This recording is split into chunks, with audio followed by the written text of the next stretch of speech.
a standard issue telenovela romance.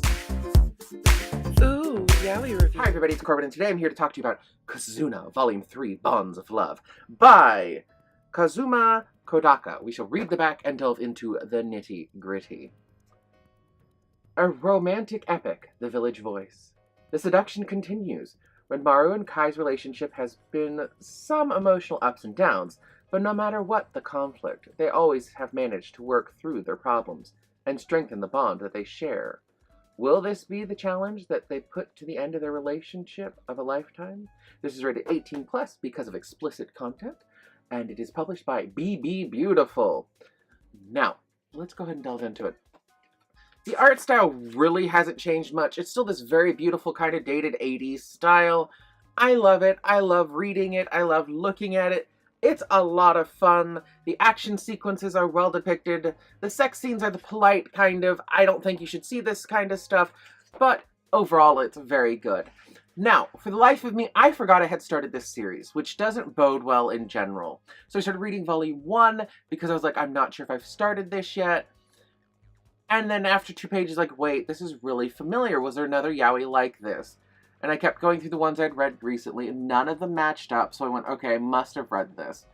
So I went through, I double-checked, I had recorded a video on it, so I went, fine, let's pull out Volume 3, let's read Volume 3. So I read Volume 3.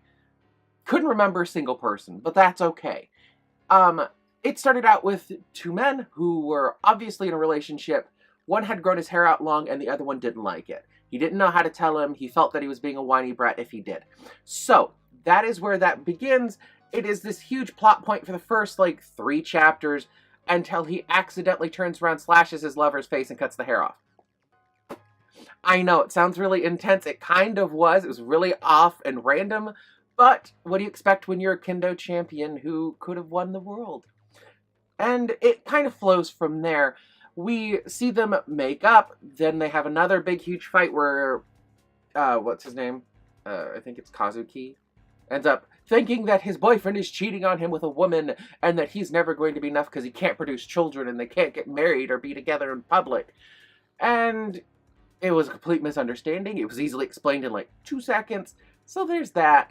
The next thing, let's see, it's 2 different stories in this. The other one's about a young Yakuza's youngest son or eldest son or something like that.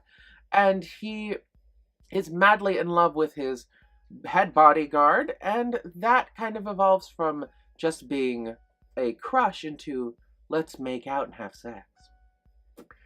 Well, there's a little more that goes into that story. It involves someone getting slashed across the face and nearly blinded, and then saving a young virgin female who's part of another gang, and it's very intense. It's very well done.